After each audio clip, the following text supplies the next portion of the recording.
News Kannada ವಾಹಿನಿಗೆ ಸ್ವಾಗತ. ಚಾಮರಾಜನಗರ ಜಿಲ್ಲೆಯ ಮಲೆಮಹದೇಶ್ವರ ಬೆಟ್ಟದಲ್ಲಿ ಫೆಬ್ರವರಿ 14ರಿಂದ 18ರ ತನಕ ಶಿವರಾತ್ರಿ ಜಾತ್ರೆ ಹಾಗೂ ರಥೋತ್ಸವ ನಡೆಯುವ ಹಿನ್ನೆಲೆ ಭಕ್ತರು ಪವಾಡ ಪುರುಷನ ದರ್ಶನ ಪಡೆದು ಪುನೀತರಾಗಲು ಪಾದಯಾತ್ರೆ ಮೂಲಕ ಆಗಮಿಸುತ್ತಿದ್ದಾರೆ. ಕಾಡು ಪ್ರಾಣಿಗಳ ಭೀತಿಯಲ್ಲೂ ಭಕ್ತರು ಭಯ ಭಕ್ತಿಯಿಂದ ಮಹದೇಶ್ವರ ದರ್ಶನಕ್ಕೆ ಆಗಮಿಸುತ್ತಿದ್ದಾರೆ. ಪ್ರತಿ ವರ್ಷವೂ ಕೂಡ ಭಕ್ತರ ಸಂಖ್ಯೆ ಹೆಚ್ಚಾಗುತ್ತಲೇ ಇದೆ. ಕಳೆದ ಕೆಲವು ವರ್ಷಗಳಿಂದ ಮಲೆಮಹದೇಶ್ವರ ಬೆಟ್ಟಕ್ಕೆ ಪಾದಯಾತ್ರೆ ಮೂಲಕ ಆಗಮಿಸುವ ಭಕ್ತರ ಸಂಖ್ಯೆ ಹೆಚ್ಚಾಗುತ್ತಲೇ ಇದೆ. ಅರಣ್ಯ ಇಲಾಖೆಯವರು ಸಫಾರಿ ಆರಂಭಿಸಿ ಹಣ ಗಳಿಸುವ ತಂತ್ರದಿಂದಾಗಿ ಕಾಡಿನಲ್ಲಿ ಇರಬೇಕಾದ ಕಾಡು ಪ್ರಾಣಿಗಳು ಸಫಾರಿಗೆ ಹೆದರಿ ನಾಡಿನತ್ತ ಬಂದು ಆಹಾರಕ್ಕಾಗಿ ದಾಳಿ ಮಾಡ್ತಾ ಇದೆ ಅಂತ ಮೈಸೂರಿನ ಪಾದಯಾತ್ರಿ ಚಂದ್ರು ಅಭಿಪ್ರಾಯಪಟ್ಟು, ಹಿಂದಿನಿಂದಲೂ ಪಾದಯಾತ್ರೆ ಬರ್ತಾ ಇದ್ರು, ಆಗ ಕಾಡು ಪ್ರಾಣಿಗಳು ಇದ್ವು, ಆಗ ಯಾಕೆ ದಾಳಿ ಮಾಡಿಲ್ಲ ಅಂತ ಚಂದ್ರು ಪಾದಯಾತ್ರಿ ಮೈಸೂರು ಇವರು ಪ್ರಶ್ನೆ ಮಾಡಿದ್ದಾರೆ. ಪ್ರತಿ ವರ್ಷವೂ ಭಕ್ತರ ಸಂಖ್ಯೆ ಅಧಿಕವಾಗ್ತಾ ಇದೆ. ಮಹದೇಶ್ವರ ಪವಾಡ ಅಂತಹುದೇ.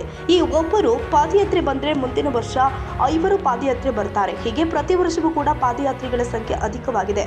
ಬೆಂಗಳೂರು ದಕ್ಷಿಣ ಜಿಲ್ಲೆಯಿಂದ ಅಧಿಕ ಪ್ರಮಾಣದಲ್ಲಿ ಪಾದಯಾತ್ರಿಗಳು ಕಾವೇರಿ ನದಿ ದಾಟಿಕೊಂಡು ಬರುವ ಹಿನ್ನೆಲೆ ಉಪಮುಖ್ಯಮಂತ್ರಿ ಡಿಕೆ ಶಿವಕುಮಾರ್ ಅವರು ಕಾವೇರಿ ನದಿಯಲ್ಲಿ ಹರಿಯುವ ನೀರಿನ ಪ್ರಮಾಣ ಕಡಿಮೆ ಮಾಡಿಸಿದ್ರಿಂದ ಹೆಚ್ಚಿನ ಜನ ಆಗಮಿಸುತ್ತಿದ್ದಾರೆ. ಕಾಡು ಪ್ರಾಣಿಗಳನ್ನ ಬೆದರಿಸುವ ಕಾರ್ಯಕ್ಕೆ ಅರಣ್ಯ ಇಲಾಖೆ ಸಿಬ್ಬಂದಿಗಳು ಮಾಡಬೇಕಾಗಿದೆ ಅಂತ ರಾಮನಗರದ ಪಾದಯಾತ್ರಿಗಳು ಹೇಳಿದ್ದಾರೆ. ಆತಂಕ ಏನಕ್ಕೆ ಅಂತಂದ್ರೆ ಇವರು ಸಫಾರಿ ಮಾಡ್ಕೊಂಡಿದ್ದಾರೆ. ಸಫಾರಿ ಮಾಡಿರೋದ್ರಿಂದ ಚಿರತೆ ಆತಂಕ ಎಲ್ಲರಿಗೂ. ಇದಕ್ಕೂ ಮೊದಲೇ ತಾತ ಮುತ್ತನ ಕಾಲದಲ್ಲಿ ಯಾವ ಚಿರತೆನೂ ಇರಲಿಲ್ಲ. ಎಂಥ ಪ್ರಾಣಿಗಳಿದ್ರು ಎಲ್ಲ ಜನಗಳೆಲ್ಲ ಹೋಗ್ತಾ ಇದ್ರು. ಅವಾಗ ಏನಕ್ಕೆ ಚಿರತೆ ದಾಳಿ ಮಾಡಲಿಲ್ಲ, ಈಗೇನಕ್ಕೆ ಚಿರತೆ ದಾಳಿ ಮಾಡ್ತಾ ಇದೆ? ಎಲ್ಲ ಏನಂದ್ರೆ ಇವರು ಸರ್ಕಾರದವರು ದುಡ್ಡು ಮಾಡೋಕ್ಕೋಸ್ಕರ ಸಫಾರಿ ಮಾಡ್ಕೊಂಡು ಹಂಗಾಗಿ ಚಿರತೆಗಳನ್ನ ಎಲ್ಲಿಂದನೋ ತಂದು ಪ್ರಾಣಿಗಳನ್ನ ತೋರ್ಸೋಕ್ಕೋಸ್ಕರ ಇವರು ಸಫಾರಿ ಮಾಡ್ಕೊಂಡಿದ್ದಾರೆ. ಅದ್ ಬಿಟ್ರೆ ಇನ್ನೇನು ಇಲ್ಲ. ಎಲ್ಲ ಚಿರತೆಗಿರ್ತೆ ಎಲ್ಲ ಅವಾಗಿನ ಕಾಲದಲ್ಲೂ ಇತ್ತು. ಜನಗಳೆಲ್ಲ ಮಧ್ಯರಾತ್ರಿಲೂ ನಡ್ಕೊಂಡು ಹೋಗ್ತಾ ಇದ್ರು. ಇವ್ರುಗಳು ಟೈಮಿಂಗ್ಸ್ ಎಲ್ಲ ಮಾಡೋರೆ. ಇವಾಗ 7ರಿಂದ 4 ಗಂಟೆ ಅಂತ ಅಂದ್ಬಿಟ್ಟು ಮಗು ಮೇಲೆ ದಾಳಿ ಆಯ್ತು.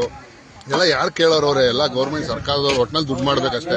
ನಿಮ್ಗೆ 2,000 ರೂಪಾಯಿ ದುಡ್ಡು ಬರ್ಬೇಕಲ್ವಾ ಅಕೌಂಟ್ಗೆ? ಅದೆಲ್ಲ ಇಲ್ಲಿಂದಾನೇ ಬರ್ತಾರದು ಸಫಾರಿ ಮಾಡಿರೋದ್ರಿಂದ. ಮತ್ತೆ ಈಗ ನಮ್ಗಳ ದುಡ್ಡು ಜನಗಳ ದುಡ್ಡನ್ನ ಜನಗಳಿಗೆ ರಿಟರ್ನ್ ಕೊಡ್ತಾ ಇದಾರೆ ಅಷ್ಟೇ, ಇನ್ನೇನಿಲ್ಲ. ಜನಗಳಿಗೆ ಅದು ಅರ್ಥ ಆಯ್ತಾ ಇಲ್ಲ.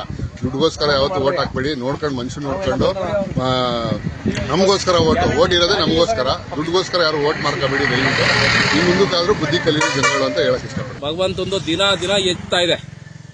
ಈ ಸಾರಿ ಒಬ್ಬರಾದ್ರೆ ಮುಂದೆ ಸಾರಿಗೆ 5 ಜನ ಆಯ್ತದೆ, 5 ಜನ ಆದ್ರೆ 50 ಜನ ಆಯ್ತಾ ಇದೆ. ಭಗವಂತನ ಮಹಿಮೆ ಹಂಗಿದೆ, ಶಕ್ತಿ ಹಂಗಿದೆ.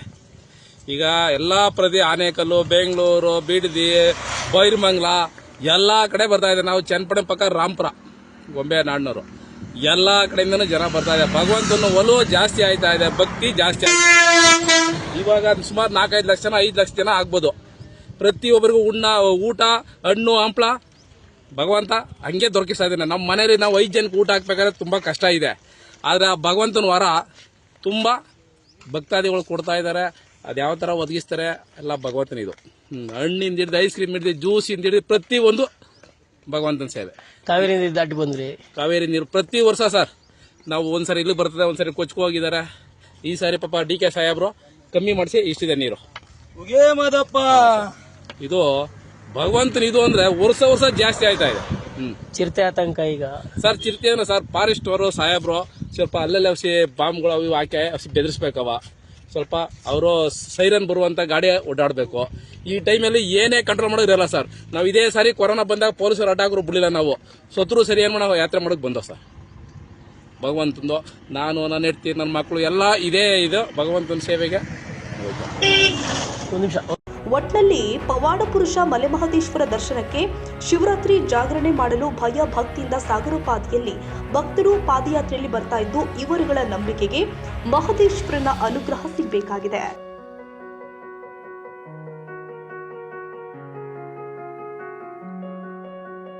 ತಾಜಾ ಸುದ್ದಿಗಾಗಿ MTV ನ್ಯೂಸ್ 24x7ಗೆ ಸಬ್ಸ್ಕ್ರೈಬ್ ಮಾಡಿ ಮತ್ತು ಬೆಲ್ ಐಕಾನ್ ಅನ್ನು ಒತ್ತಿ. ತಪ್ಪದೇ ಲಿಂಕ್ ಶೇರ್ ಮಾಡಿ.